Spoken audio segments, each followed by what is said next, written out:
నాకు ఈ న్యూస్ చెప్తుంటే చాలా ఎగ్జైట్మెంట్గా ఉంది. ఎందుకు చెప్పనా? కొందరు దేన్నైతే వదిలించుకోవాలనుకుంటారో దాన్ని వాళ్ళే హైలైట్ చేస్తారు. ఇంతకు నేను దేని గురించి చెప్తున్నాను మీకు అర్థమవుతుందా?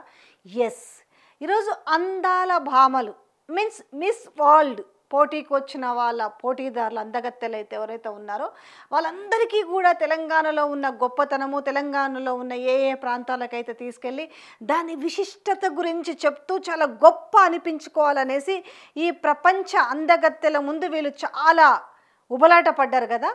ఆ ఉబలాట పడుతున్న విధానమే నాకు చాలా ముచ్చటేసింది. ఎందుకంటారా? ఇప్పుడు ఇది ఎక్కడ? యాదగిరి, యాదగిరి గుట్ట, యాదాద్రి. సో ఈ యాదాద్రి గొప్పదనం గురించి చూపించు. ఓ పవిత్ర పుణ్యక్షేత్రము, అది ఎంత అద్భుతంగా కట్టిరు, ఎంత అద్భుతంగా ఉంది అని చెప్పేసి వీళ్ళు కూడా పాపం అందరూ కూడా నాకు ఈ విజువల్ కూడా చాలా ముచ్చటేసింది. చక్కగా అందరూ చీరలు కట్టుకొని ఆ యాదాద్రి టెంపుల్కి పోయినరు. అందరు కూడా అన్నారు, అబ్బా ప్రపంచంని మన సాంప్రదాయం ముందు మన నిలబెట్టినాము అనేది చాలా గొప్పగా చెప్తుంటే ఆ గొప్పలో ఇంకొకటి కూడా కనిపించింది. సో ఇంత అద్భుతమైన ఏదైతే యాదాద్రి టెంపుల్ ఉందో ఎవరు దాని వెనుక మూల కారణం?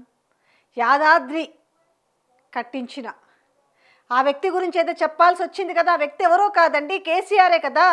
సరే ప్రభుత్వంలో ఉన్నాడు కాబట్టి ప్రభుత్వ సొమ్ముతోటి అదే ప్రజల డబ్బుతోటే కట్టించిరని మీరు అనొచ్చు. కాకపోతే అధికారంలో ఉన్నాడు కాబట్టి చాలా తీసుకున్న గొప్ప ఒక ఆలోచన, ఒక గొప్ప చర్య. ఈరోజు యాదాద్రి గురించి అంత అద్భుతంగా మాట్లాడుకుంటున్నాం కదా. మళ్ళీ అగైన్ నేను చెప్తున్నాను. ఎందుకు చెప్తున్నాను ఈ మాటని అంటే, నేను కేసీఆర్ అనే వ్యక్తి ఆనవాళ్ళు లేకుండా చేస్తానని చెప్పిండు. కానీ ఈరోజు ఆనవాళ్ళే కావాల్సి వచ్చింది ఈ ప్రపంచ అందగత్తెలకు చూపించడానికి.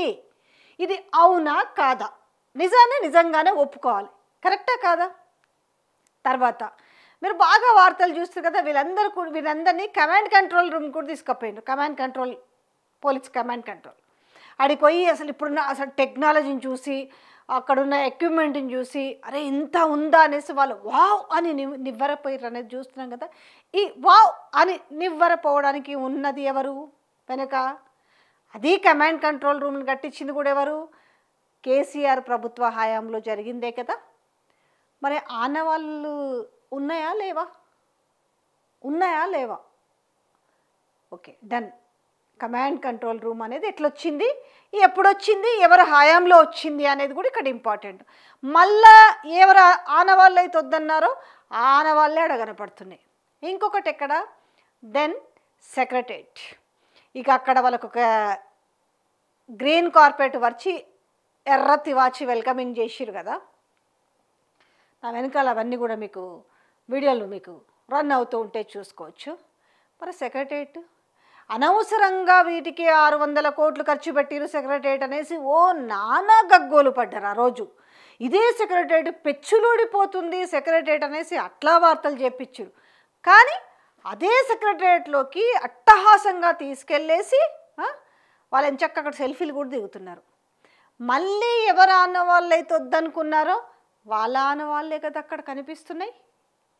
ఓహో, వీళ్ళు చెప్తే కానీ తెలీదు. మొత్తం ఇదంతా 15 నెలల్లోనే రేవంత్ రెడ్డి వచ్చేసి అక్కడ కమాండ్ కంట్రోల్ రూమ్ పెద్ద బిల్డింగ్ కట్టించిండు, ఇక్కడ వచ్చేసి సెక్రటరేట్ కట్టించేసిండు.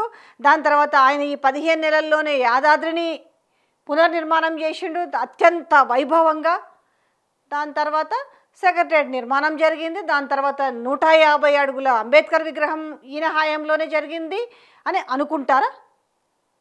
ఎంత ప్రపంచంలో ఉన్న వాళ్ళకైనా కూడా కొంచెం అని అర్థమవుతుంది ఈ గవర్నమెంట్ ఎప్పుడొచ్చింది, రేవంత్ రెడ్డి అనే వ్యక్తి ముఖ్యమంత్రి ఎప్పుడయ్యిండు.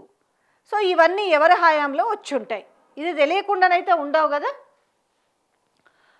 దాని తర్వాత ఎదురుగా ఉన్న అమర్జ్యోతి ఆ ప్లేస్ని అంతా చూపించి వీళ్ళు చాలా గొప్పగా చెప్పుకుంటూ దాంతోపాటుగా డ్రోన్ షోతో వీళ్ళు ఏవైతే సంక్షేమ పథకాలు మేము ఇస్తున్నామని చెప్పిన ఫ్రీ బస్ ఒకటి, సిలిండర్కు సంబంధించిన కొంచెం సౌండ్ దీని బ్యాక్లో మ్యూట్లో పెడుతున్నాను, ఫ్రీ బస్ ఒకటి, గ్యాస్ సిలిండరు, 200 యూనిట్ల కరెంటు, ఇటువంటివి ఏమో చెప్పుకుంటారు. కానీ ఒక్కటుంటే ఈఎన్వి కూడా ఇగో మేము ఇన్ని మేనిఫెస్టోలో పెట్టినాము, ఇట్లా మహిళలకు 2,500 రూపాయలు పెట్టినాము, తులం బంగారం అని చెప్పినాము, తర్వాత పెన్షన్లు 4,000 అని చెప్పినాము, తర్వాత ఏకకాలంలో రుణమాఫ్ అని చెప్పినాము, కౌలు రైతులకు పైసలు అని చెప్పినాము, రైతు కూలీలకు పైసలు అని చెప్పినాము. ఇలా చెప్పుకుంటూ అవి కూడా కొంచెం డిస్ప్లే చేస్తే మంచిగా ఉండేది కదా. సో నేను ఎందుకు నాకు నవ్వొస్తుంది, నాకు ఒక ఆశ్చర్యంగా చాలా యాంగ్జైటీ అనిపించింది. ఎందుకన్నానంటే ఎవరి ఆనవాళ్ళైతే చెరిపేద్దాం అనుకున్నారో ఆ ఆనవాళ్ళ దగ్గరే ఈరోజు వచ్చేసి వాళ్ళు సెల్ఫీలు దిగుతున్నారు. ఆ ఆనవాళ్ళని చూసేవాళ్ళు షాక్ అయినరా, అదే మీరు చెప్పించుకుంటున్నారు రాస్తారో లేకపోతే నిజంగా వాళ్ళు షాక్ అయినా కూడా ఎవరి ఆనవాళ్ళు అనేవి ఒక్కసారి గుర్తు చేసుకుంటే, అంటే మనము ఎంత అరిచినా నిజం అనేది అబద్ధం కాదు, అబద్ధం అనేది నిజం అవ్వదు అనే సామెత ఊరికే పోలేదు కదా. సో ఈ విధానం చూసి తెలంగాణ ప్రజలు నవ్వుకుంటున్నారట. అది ఏందో తుడిపేస్తాను చెరిపేస్తామని అన్నారు కదా, కానీ ఈ ఆనవాళ్ళని ప్రపంచవ్యాప్తంగా కూడా ఆ ఆనవాళ్ళని గుర్తు చేసిండ్రు. ఇలా ఏం జరిగిందంటే కేసీఆర్ యొక్క గొప్పతనము రేవంత్ రెడ్డి దగ్గరుండి ప్రచారం చేసిండు. అంటే ఆయనే కేసీఆర్ గొప్పతనానికి ఎవరు బ్రాండ్ అంబాసిడర్ అంటే అది రేవంత్ రెడ్డి అనేసి చెప్పగానే చెప్పడు కాదు, డైరెక్ట్గా వాళ్ళకి చెప్పినట్టుగానే అర్థమవుతుంది. నిజంగానే ఈ అందాల భామల విషయంలో రేవంత్ రెడ్డి ఇరుక్కుపోయిందా అంటే నిజంగా ఇరుక్కుపోయిందని చెప్పాలి. ఏదో అంతా నేనే చేశానని సభలలో చెప్పుకున్నంత ఈజీ కాదు కదా. 60,000 ఉద్యోగాలు అప్పుడే ఆ ప్రభుత్వంలో నోటిఫికేషన్లు ఇవ్వలేదు, ఇప్పుడే నేను ఉద్యోగాలు ఇచ్చిన, అప్పుడు నోటిఫికేషన్లు ఇవ్వకపోతే ఇప్పుడు నియామక పత్రాలు ఏ నుంచి వస్తుండే. జనరల్ మెడకాయ మీద తలకాయ ఉన్నానికి ఎవ్వరికైనా అర్థమవుతుంది కదా. ఈ ఉద్యోగాల గురించి అయితే నేను చెప్పి ఎన్నిసార్లు చెప్పినాం. ఆ ప్రభుత్వంలో నోటిఫికేషన్లు ఇవ్వకపోతే ఈ 15 మీరు నియామక పత్రాలు ఇచ్చి కూడా ఆల్మోస్ట్ ఎప్పుడు ఈ ప్రభుత్వం వచ్చినాక 2-3 నెలల్లో కూడా మీరు నియామక పత్రాలు ఇచ్చారు. కానీ మీరు అప్పుడే నోటిఫికేషన్లు ఇచ్చి పరీక్షలు పెట్టి వాటి దిద్ది వాటికి ఉద్యోగాలు ఇచ్చిరా. ఇది తెలంగాణ ప్రజలకు తెలియదా? ఎలా నియామక పత్రాలు అందుకున్న వాళ్ళకి తెలియదా? మీరు ఇంకొకటి కూడా ఆ ఫ్రీ బస్సు గురించి ఏదో మాట్లాడుతున్నారు సభలో ఈరోజు చూసిన. ఫ్రీ బస్ అనే పదం వింటే ఒక్కరి నుంచి కూడా ఒక రెస్పాన్స్ వస్తలేదు. ఆ ఫ్రీ బస్సు గురించి గొప్పతనం చెప్తూ భర్తల దగ్గర నుంచి డబ్బులు అడుక్కోవాల్సిన అవసరం లేదు, ఎక్కడ ఏ మూలలున్న గుడికైనా ఫ్రీగా వెళ్ళి రావచ్చు అని మీరు చాలా గొప్పగా చెప్పారు. కానీ అక్కడున్న మహిళలకు ఎవ్వరికి కూడా గొప్పతనం కనిపించలేదు. ఇట్లుంటుంది. ఊరికనే నిజాలు చెప్తే ఆ సన్నాసులని మాట్లాడారు కదా. కనీసంగా మనం ఎదుట కూర్చున్న వాళ్ళ ముందు ఏం చెప్తున్నాము, మీకు ప్రతిపక్షంలో ఉన్నప్పుడు అలవాటే కదా ఎదుటి వాళ్ళని చూసి స్పీచ్ ఇవ్వడము, ఎక్కడ పెంచాలో వాయిస్ను ఎక్కడ తగ్గించాలో మీకు చాలా బాగా తెలుసు కదా. కానీ ఇప్పుడు కూడా అదే వర్కౌట్ అవుతుంది అనుకుంటే పొరపాటు. ఇది వరబస్తుంది కదా. ఇగో ఇదే ఇంతసేపు నేను చెప్పింది ఒకసారి చూడండి ఈ వీడియోలు. అంటే ఈ ఆనవాళ్ళు ఏంటి అనేది అర్థమవుతుంటుంది కదా. ఈ అందాల భామలు